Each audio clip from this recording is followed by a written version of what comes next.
Hello, everybody. It's great to see so many people here. Welcome, welcome, welcome. This is Broadview's National Online Reading Club, and we're celebrating our incredible issue for April, May. This is we call it our climate issue, and it's devoted to the whole issue of climate. My name is Alanna Mitchell, and I am the features editor at Broadview, so I was helping to put together this issue. Working behind the scenes tonight to help me is Sharon Doran, who is Broadview's promotions, fundraising, and classifieds manager. Sharon, raise your hand. There she is. And we're just so thrilled that you've taken an hour from your evening to be here with us. I am speaking to you here from the traditional territory of the Mississaugas of the Credit, the Haudenosaunee, the Anishinaabe, the Huron-Wendat, the original owners and custodians of this land. Today, Toronto is home to many, including a diverse urban Indigenous community of Inuit, First Nations, and Métis. We would love to know where you are, who you are, and where you're from. So please say hello from your hometown in the chat space if you'd like to. And if you're part of a faith community and want to add that as well, please go right ahead.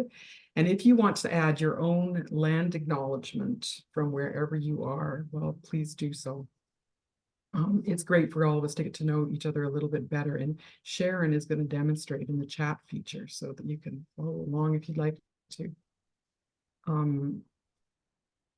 If you want to do that, Sharon, there she goes. Okay. So let me just do a few little housekeeping notes before we get started. I'd like you to know that we are recording this session so we can share this event with others. And if you feel uncomfortable with your thumbnail video appearing on this recording, please turn off your video now. And also, please, for everybody, mute your audio or we'll mute it for you. Please do turn on the chat function. If you just hover your cursor over the bottom of the screen, the chat button will appear and you just need to click on it. And I also recommend that you use the speaker view rather than the gallery view. There's a spot to change that in the top right-hand corner of your screen if you'd like to do that.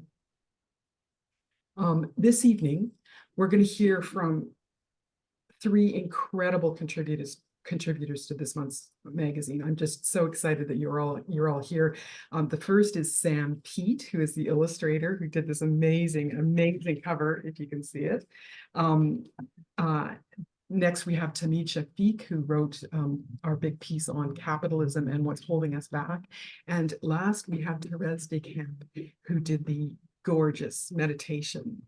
This piece just speaks to every fiber of my being, and I'm just so thrilled to be able to explore this with you tonight. On one final note before we begin, after each speaker has told us a little bit about themselves and their stories, we'll have time to ask questions.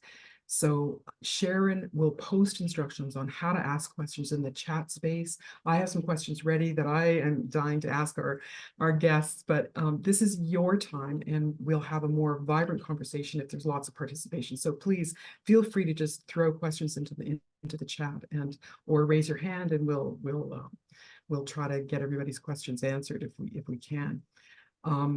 So there are two ways to ask a question.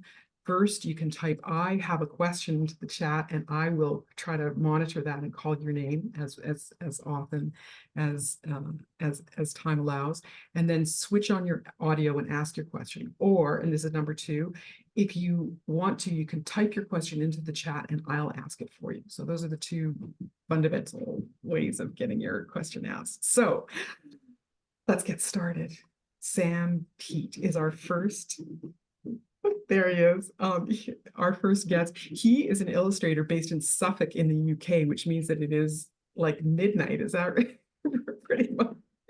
This is a very devoted person here. And he is represented worldwide by George Grace Illustration Agency.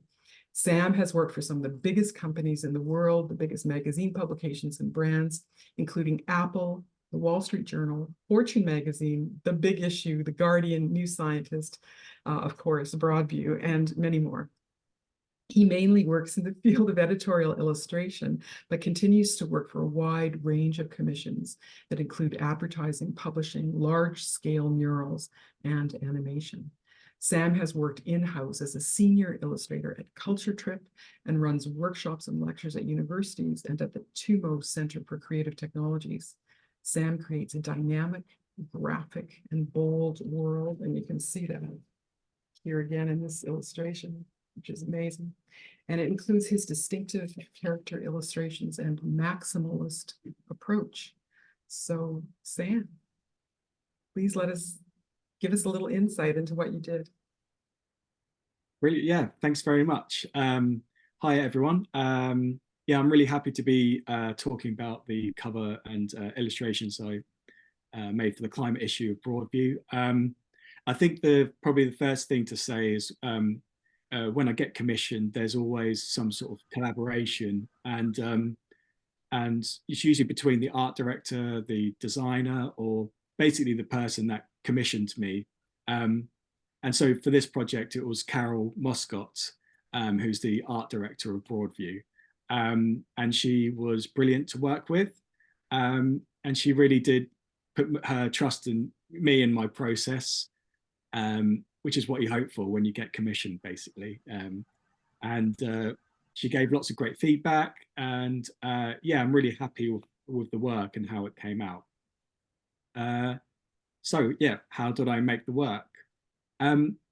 With any project, it starts with the brief, and Carol sent through a very thorough brief with examples of my previous work, and the idea and the tone of the work and the direction she wants the work to go. And for the cover of this issue, Carol wanted to include a narrative of moving from the negative, obviously the negative of the climate emergency, and the issues on the back cover, and then moving forward to the positive and to the front cover, and showing some of the solutions that's involved in that. Which I thought was a brilliant concept, and I was really excited to start this project. But when I first start a project, obviously I need to have an understanding and a deep understanding of the article so I can think of good solutions and ideas. So I usually write the whole article in my notebook again, just to try and absorb as much key information as possible. And then I'll start gathering loads and loads of reference images of things that I might want to draw. And then I'll start sketching ideas very badly at first. And then, just mainly to start working out composition and things like that. And then I'll start drawing on my tablet and working in Adobe Photoshop, which is the main program I use to create the rough sketches, which is what we call it, just basically just gives you a little taste of what the final illustration could be.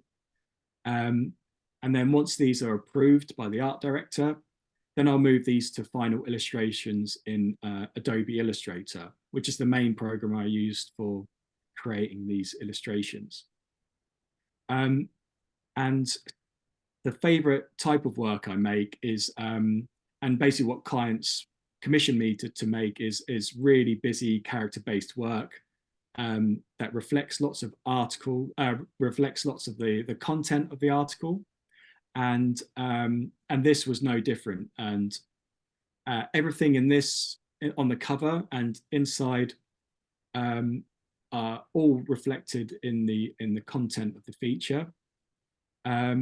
So all of the animals, the people, buildings, and assets are all mentioned in the article.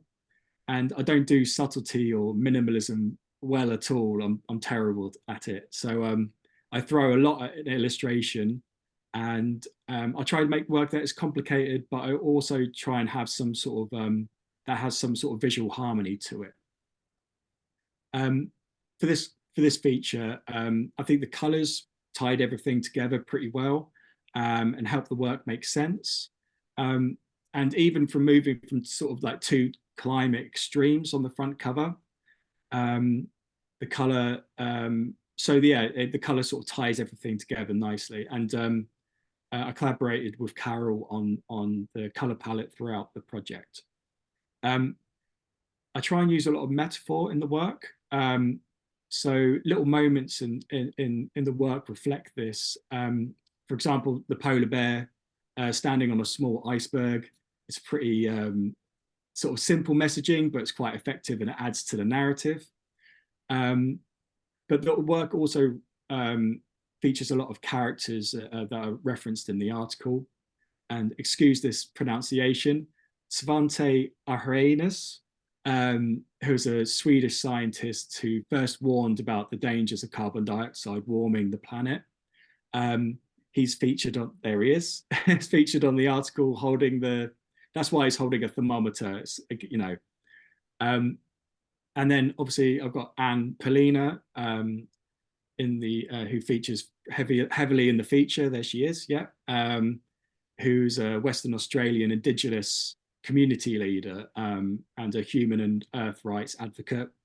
And that's why she's sort of holding the megaphone, just to add and emphasize this sort of, this like little bit of metaphor and narrative. And yeah, it just helps enhance the narrative, I think. And obviously there's more obvious ones like the Greta Thunberg-esque character holding a placard with the world on fire. Is, you know, it's pretty direct.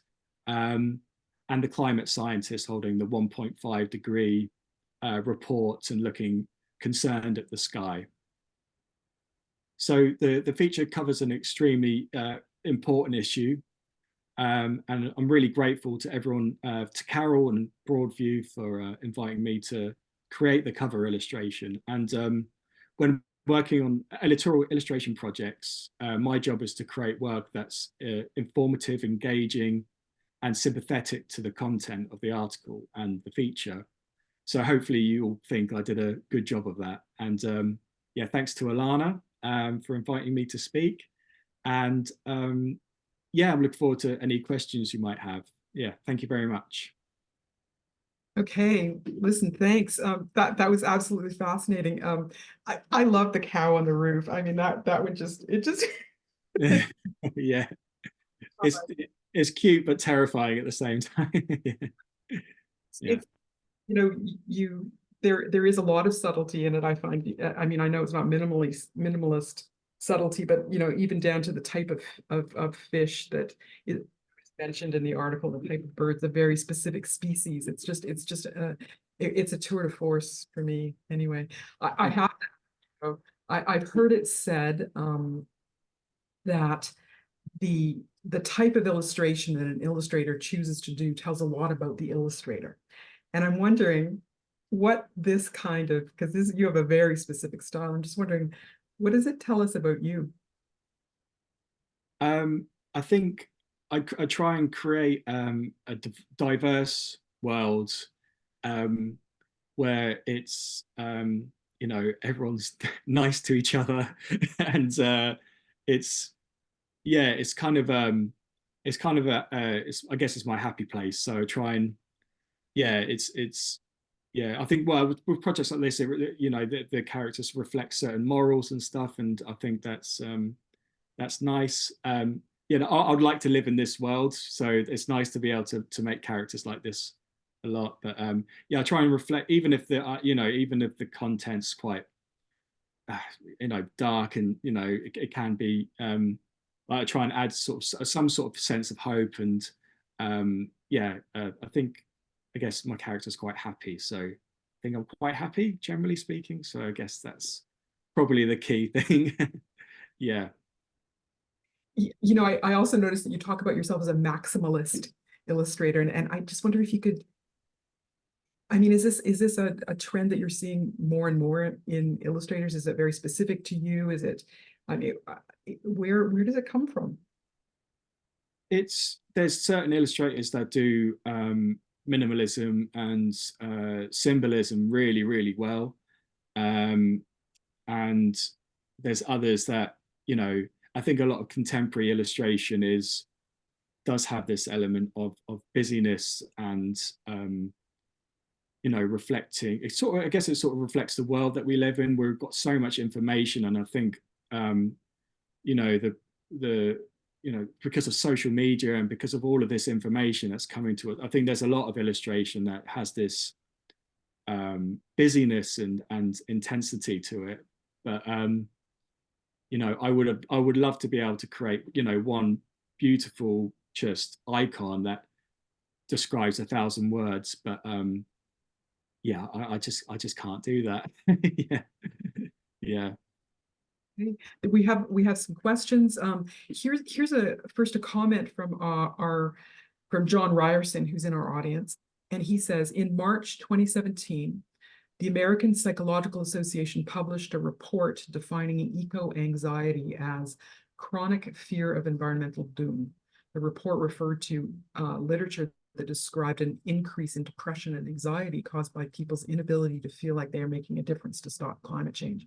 And his question for you is, have you seen effective examples on the use of humor to engage people on climate issues? Wow.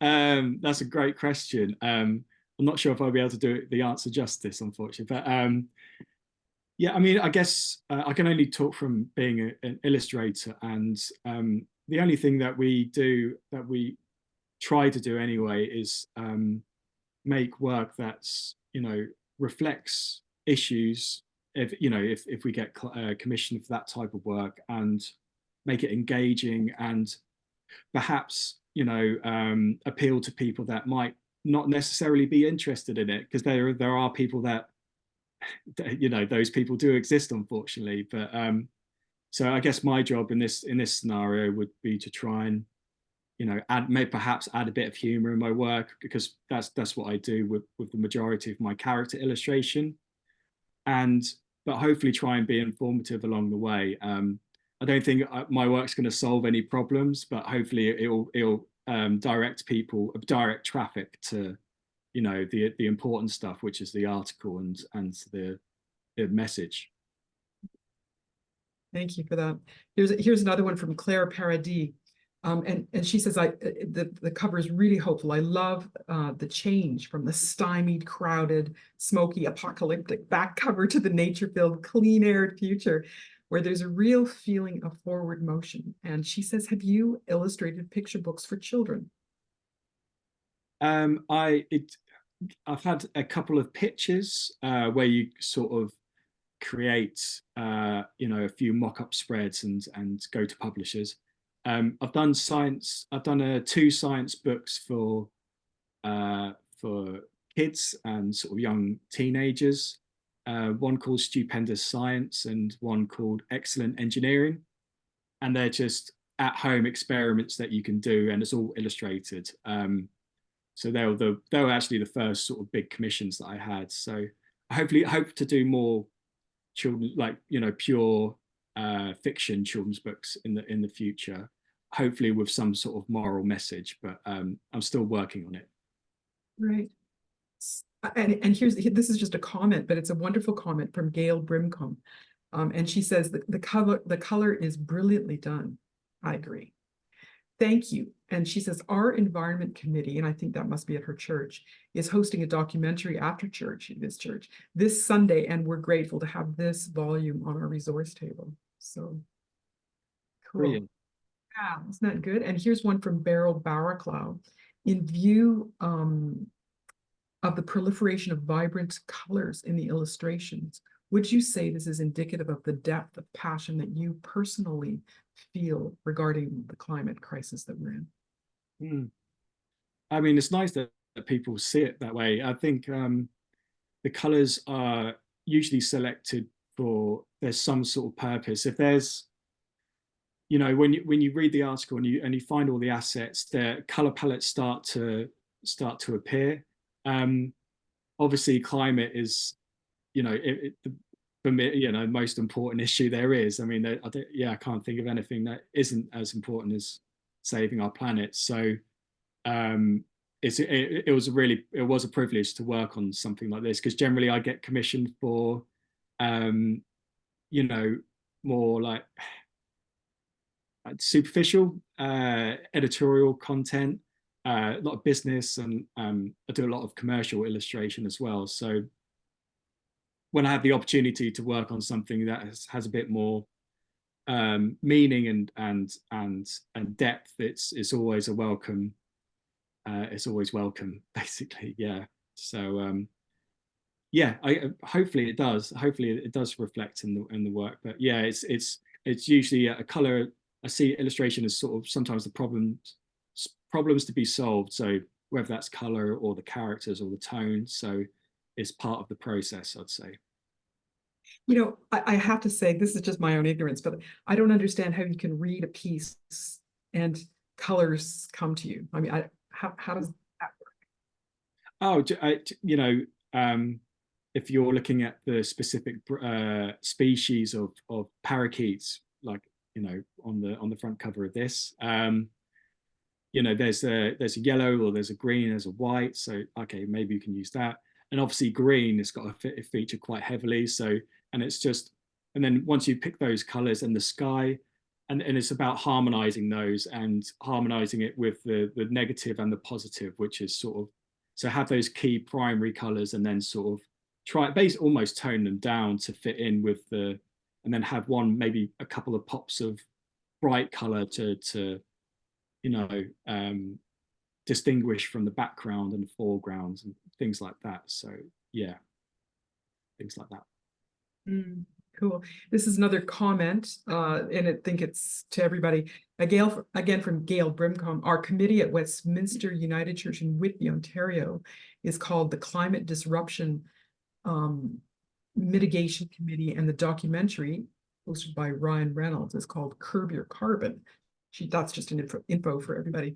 And you can see Sharon has posted all the information about Sam and your Instagram and your website on the page. I'll just have one final question. I know we've really run out of time, but have you got another big project that you're really excited about working on at the moment?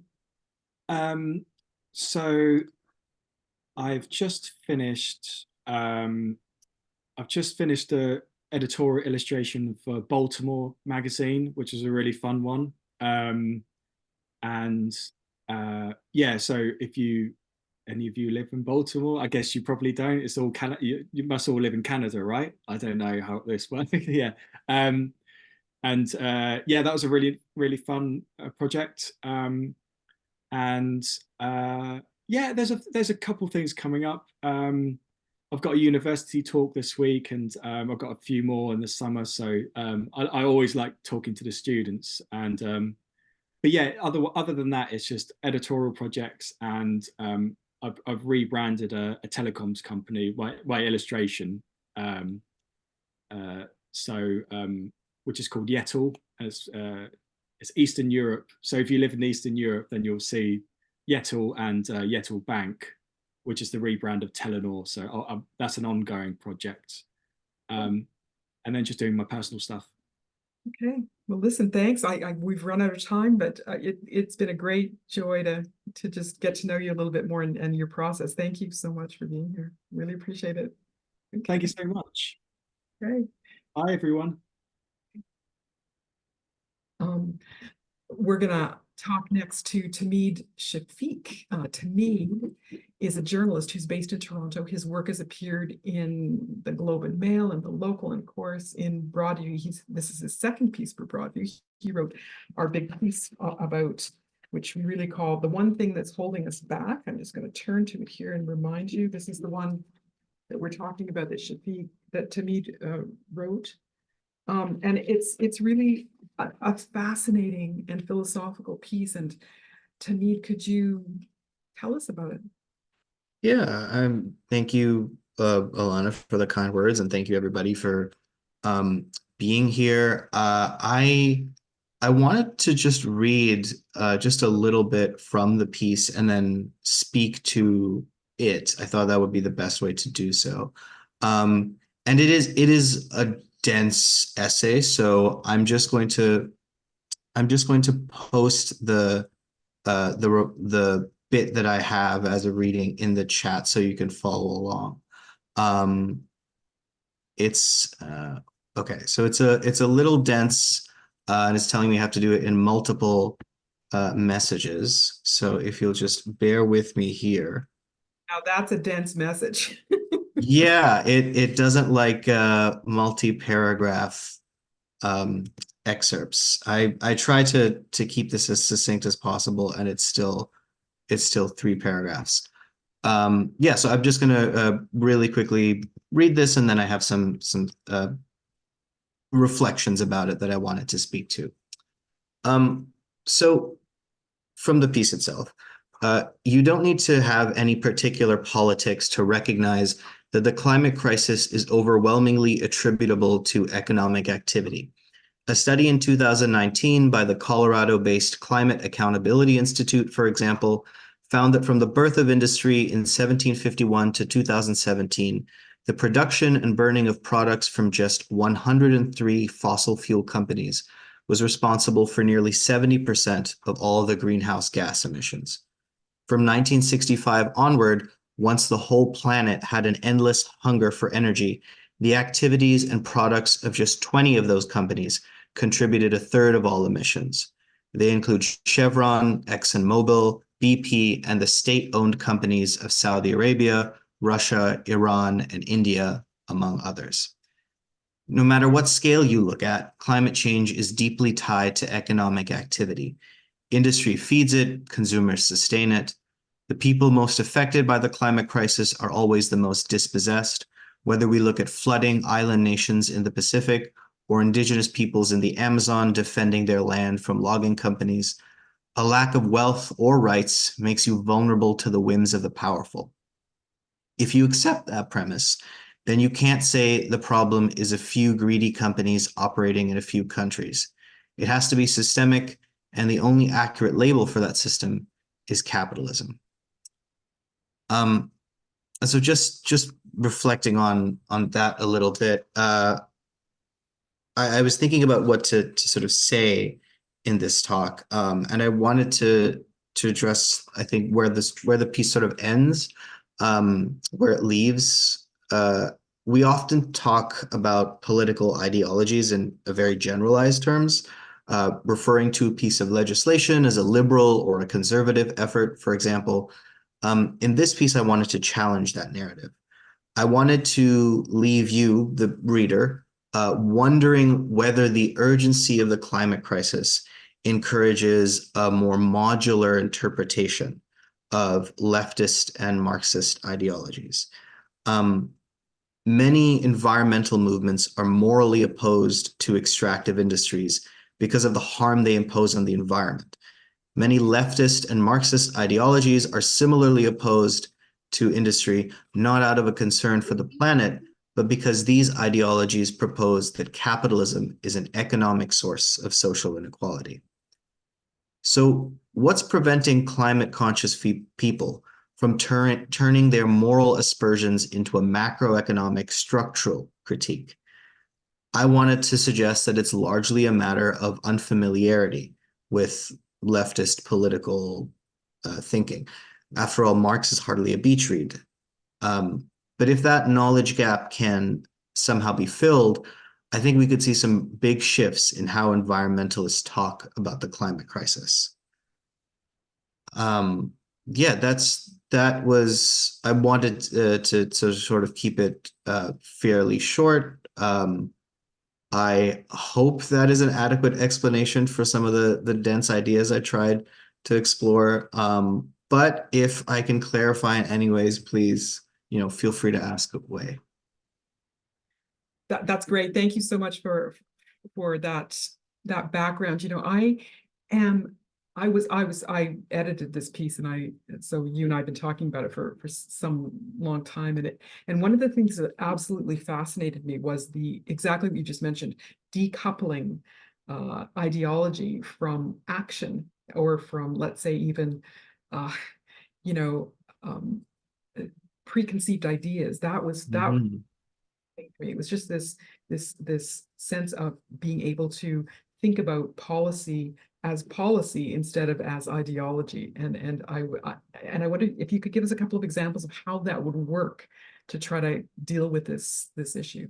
Sure. So this is one of the things that I saw in the interviews I did with like various experts.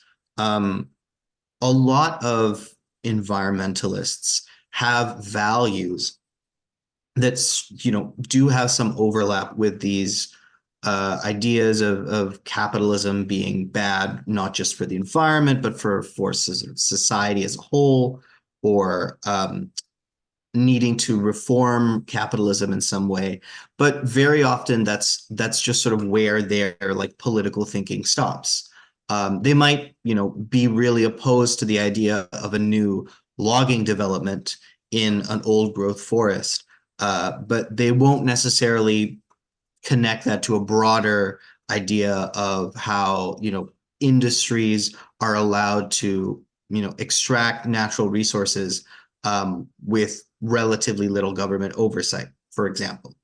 And I think the first thing that a lot of the researchers sort of pointed out to me is that when people realize that there is some resonance between the values they have and some of these like political ideas, there can be a bit of discomfort, because you're either being presented with a framework that expands your vision of what you already believe, or you're coming across a label that has a lot of baggage and you might not necessarily want to associate with yourself. I heard there's this anecdote in the piece about a person who sort of works on pipeline protests. So like the like I'm trying to think of when we had the most recent one in Canada. I think it was pre-COVID, 2019.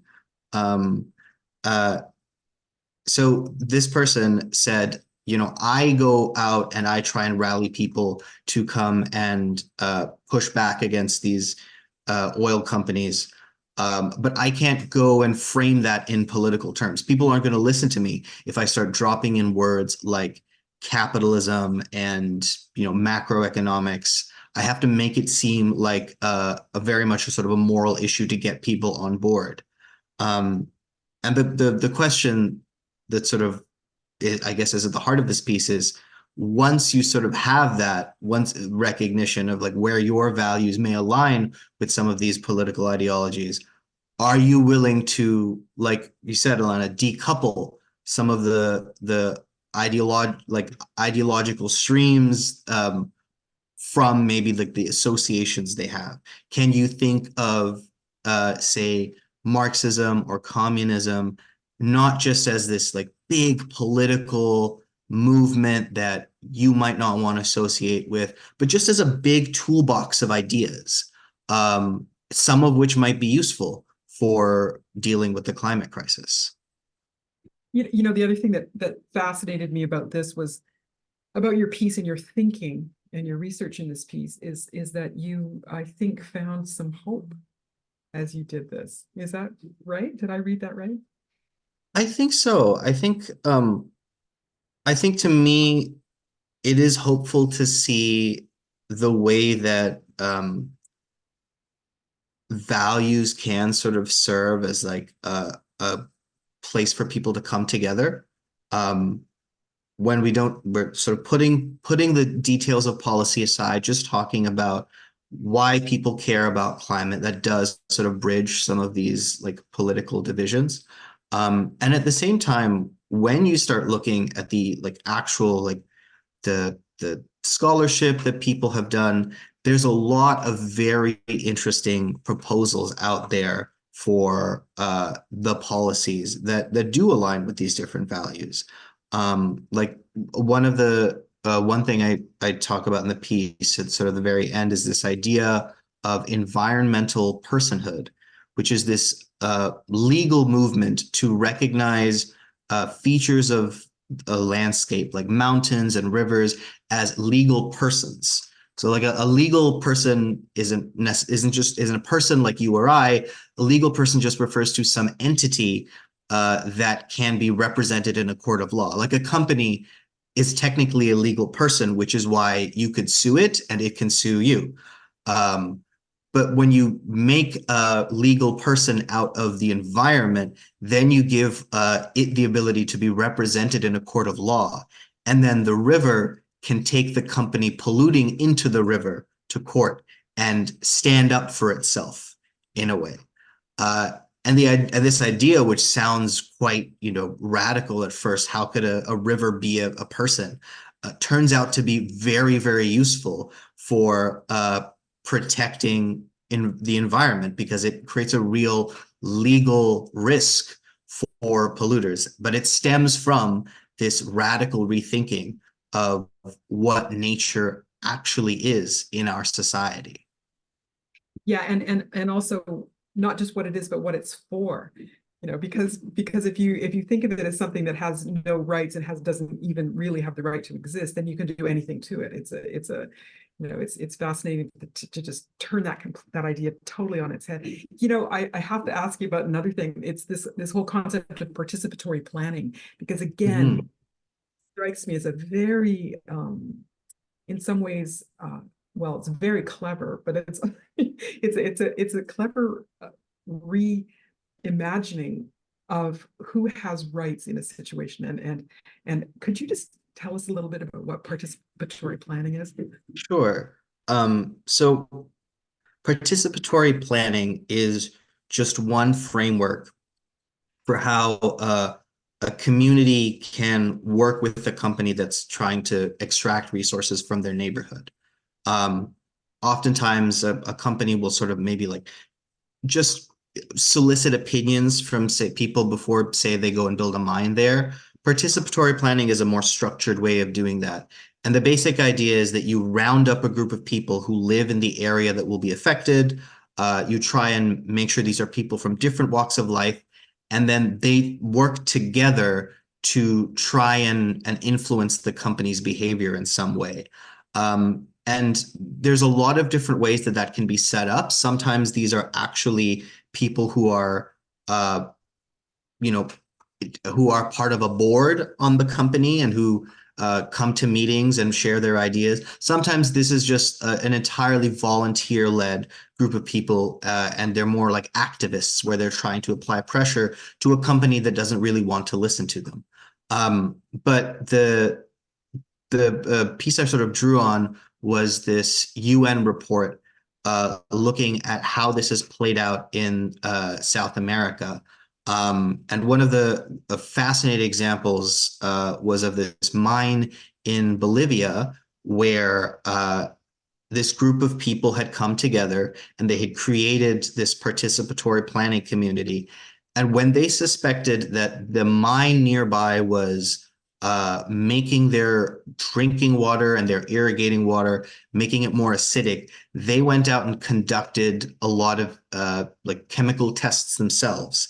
And then they were able to present that to the company and say, we didn't just, we're not going on a hunch here. We've done this work that you should have done before you, built the mine.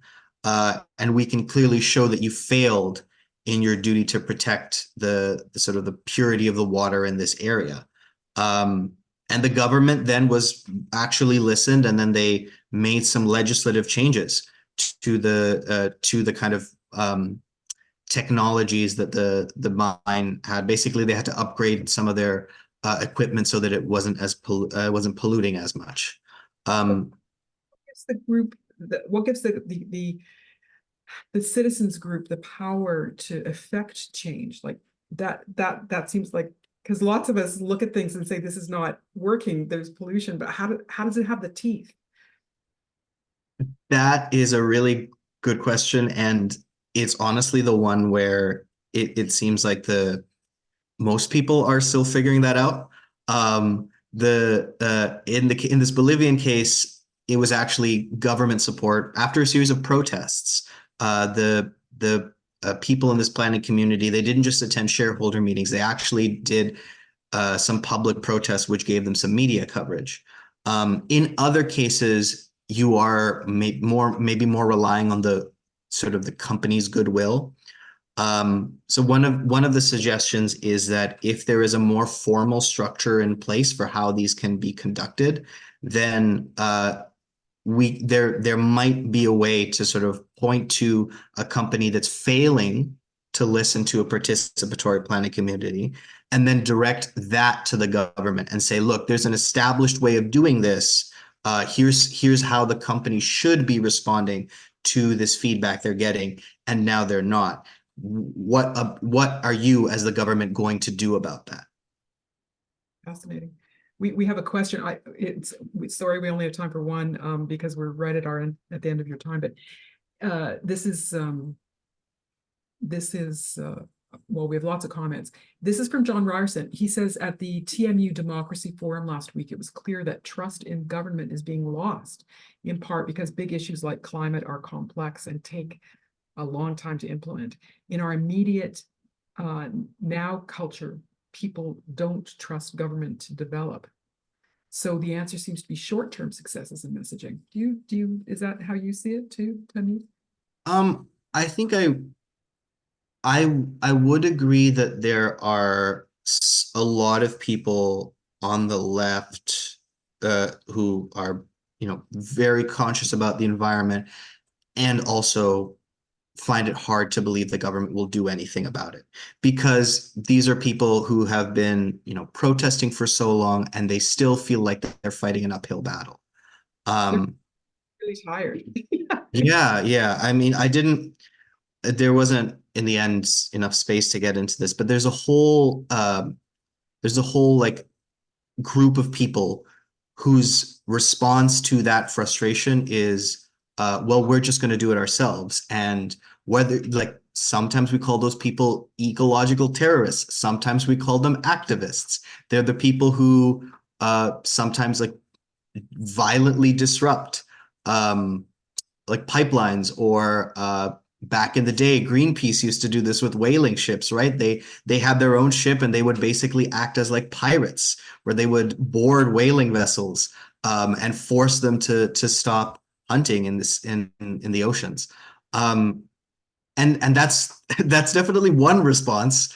It's not universal by any means, but I think that like it does point to the frustration that a lot of people do have with the government when they already, they believe in the urgency of the climate crisis, but they don't see that kind of action. I'm going to have to ask you this. So I'm going to have to say thank you and ask us to go on to the next. We've got all sorts of comments here as well, but we have to move on to our next guest. Thank you, Tahmeed. Really appreciate your time. Thank you so much for having me. And now we're going to go to our final guest, Therese DesCamp. Therese is a writer, a spiritual director, and a minister, an ordained minister in New Denver, BC. Her published books and essays include academic and popular work integrating science and spirituality.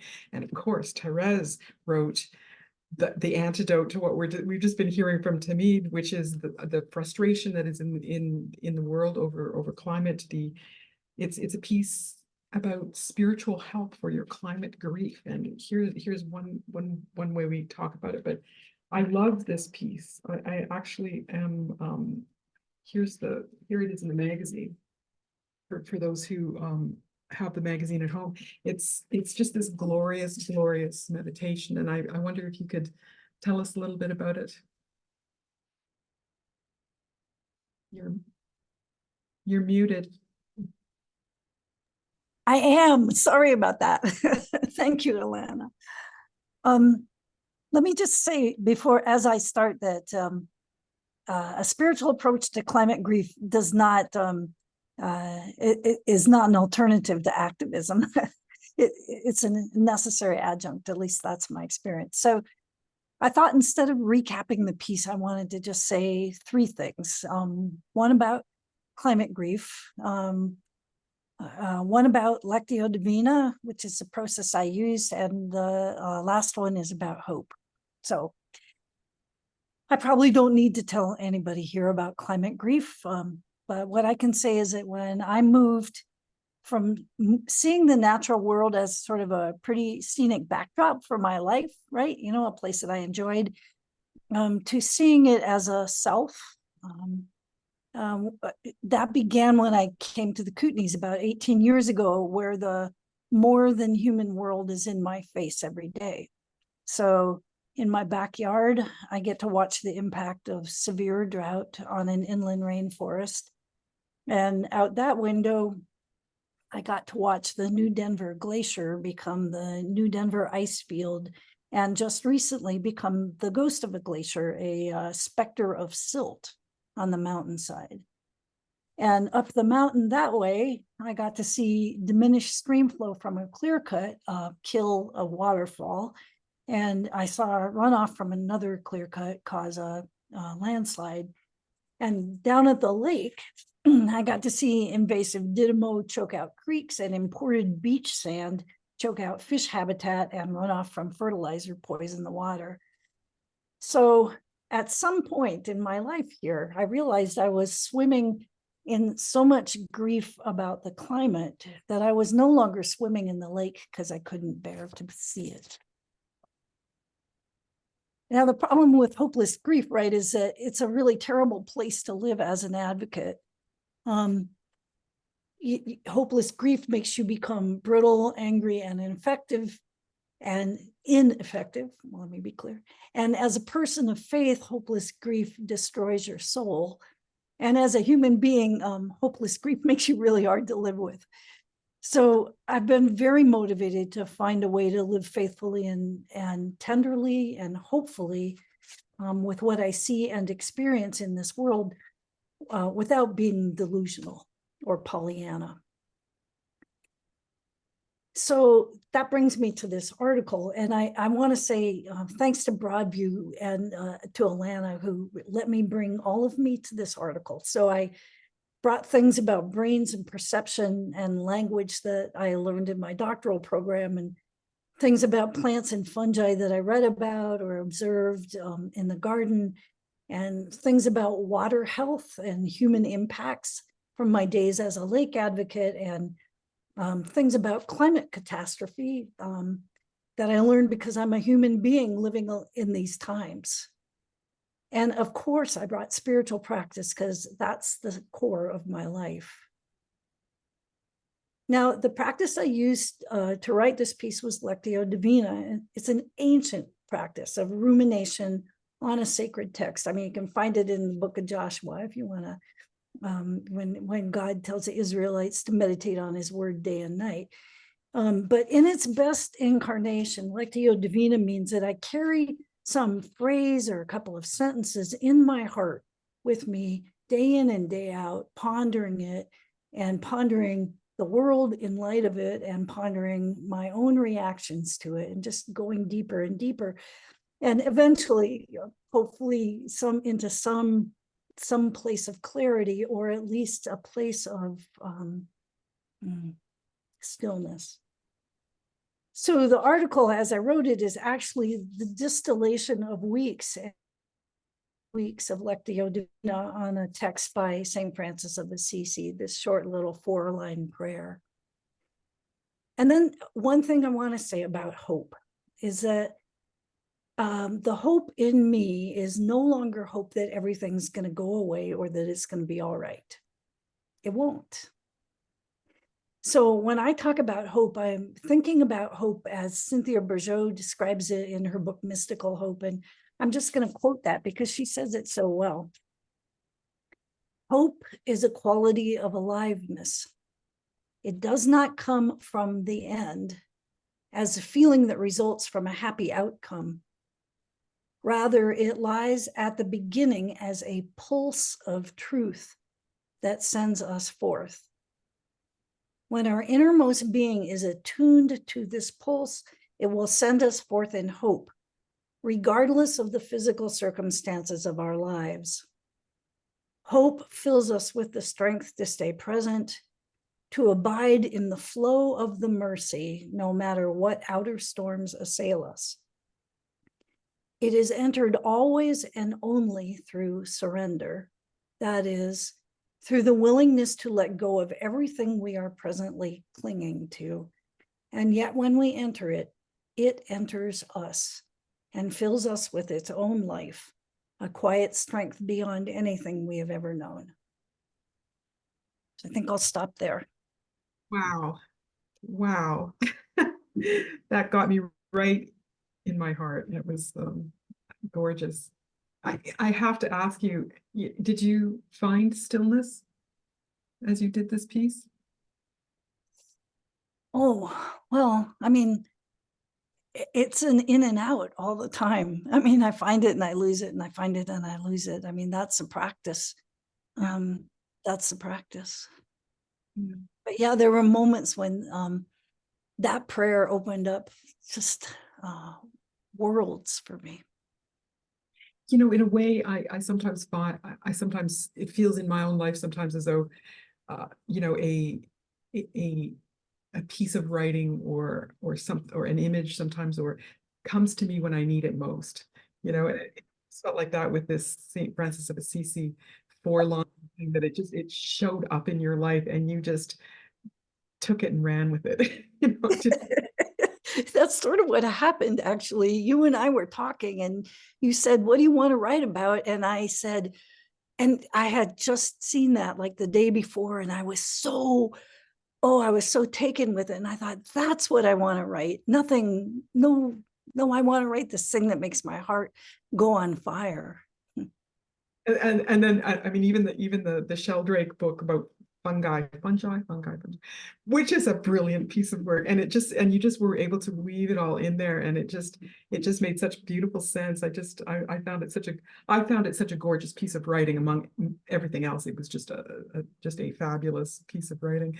We've got a question. It's just a request. Would you send a link or source to the whole quote, please? Yeah, actually, I can do that right now. Mystical Hope is the name of the book. Cynthia Bourgeot, I'll write it in, but it's page 86, 87.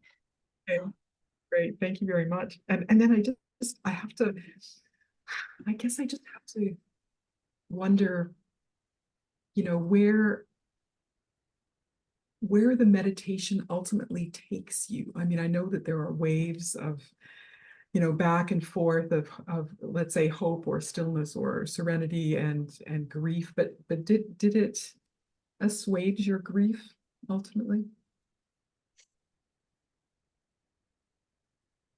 So I think that the practice, it makes a bigger space where more things can live simultaneously.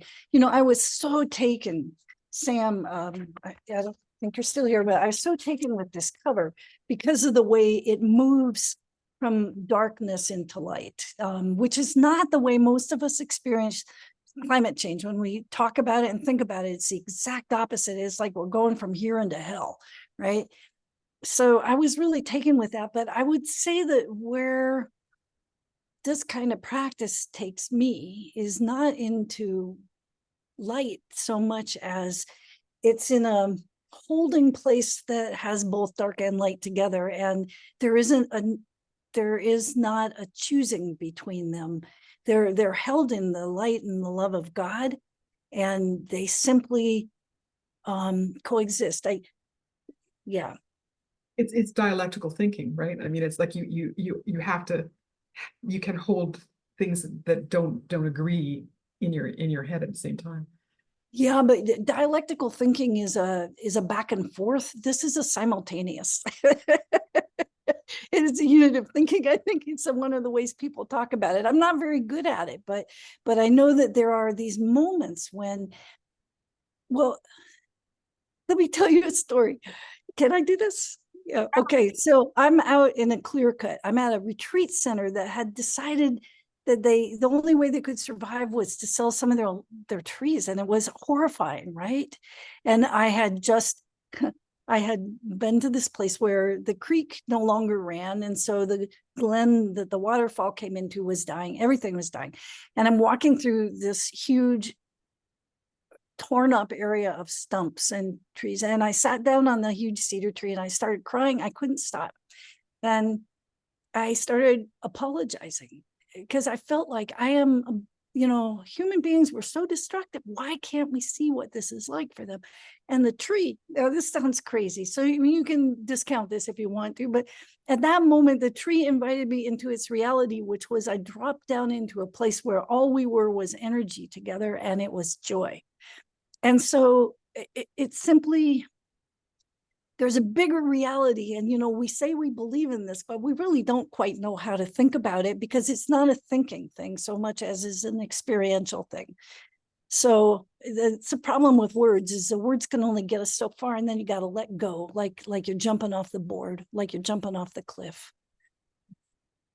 Yeah, you're right. You're right. It is a surrendering, isn't it? I mean, that's almost the ultimate. To me, I mean, if I can just be intensely personal here for a moment. I mean, oh, you've got a wonderful, you've got a whole bunch of people saying, here's Barraclough saying, trees speak, we just have to learn how to listen. Yes, and rivers are human. It's not like we just declare them that way because it's a good political or a legal way to get what we want. It's like they are real. They have a life. They do have. It's just we have to expand our definition. And then there's one from Gillian McLean saying, you were at one with the universe. For a moment I was. The rest of the time I'm pretty out of sync, but yeah, it happens.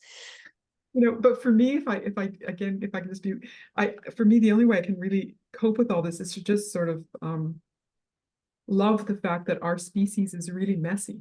We are a messy species. And I mean that emotionally and practically and in a whole bunch of other ways, or just, we don't always do what we know we need to do. And so this part of it is just honoring that and still having hope, still feeling that it's possible to move forward. And that is my great task, is just to honor the messiness and keep going. Mm-hmm, mm-hmm, mm-hmm. And to know that God, that the holy doesn't abandon us in this. I mean, it may be really bad in our lifetimes. It may be really bad after our lifetimes.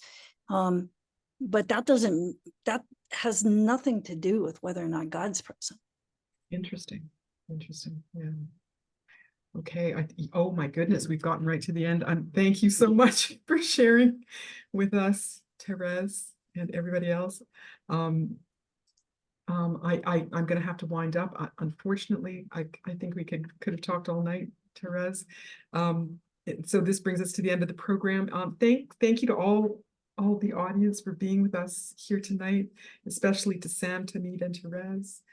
You all volunteered your time to make this event possible, and we are so grateful to you. Yeah, it's amazing. Tomorrow, we're going to be sending readers, our audience, a short survey by email, so you can share your thoughts with us about the event. Broadview's online reading club is a free event, but it costs us $3,000 a year. For the Zoom plan that can handle a group that is as big as this. If you're already a donor to Broadview, thank you. Your donations help Broadview continue to feature exceptional writers and journalists like the ones we've just heard from tonight, and illustrators. If you're not a donor, please consider making a donation for tonight's event. Sharon is going to post the link for donations in the chat, and we'll also include a donations link with tomorrow's survey, just in case you want to press on that. Broadview reading clubs exist across Canada. If you're interested in joining a local club or starting your own, please check out our information pages at broadview.org/reading clubs, and Sharon is going to post that as well. If your club isn't already listed there, please let us know so we can spread the word. If you're able to spare a few more minutes with us here this evening, feel free to stay online for a little informal coffee hour. It'll only go for a few minutes. It's just time to continue chatting with our guests and with each other. I think Tahmeed and Sam have both had to leave. Sam was coming to us from the UK, where it was tomorrow already. Anyway, we hope to see you back here for our next online reading club, which is I don't have a date for that, sorry, but we'll send it out. It'll be on your emails. So with that, I'm going to say good night to everybody, and thank you again, Therese and Sam and Tahmeed, for being here. And next one's June 3rd, I think. Thank you, Alan. Appreciate that. It'll be at 7 o'clock on June 3rd, on Monday, no doubt. Okay. Well, thank you. This will end the formal part of our program, and we'll stay on for a few minutes to chat if everybody wants to, if anybody wants to. Okay. Good night.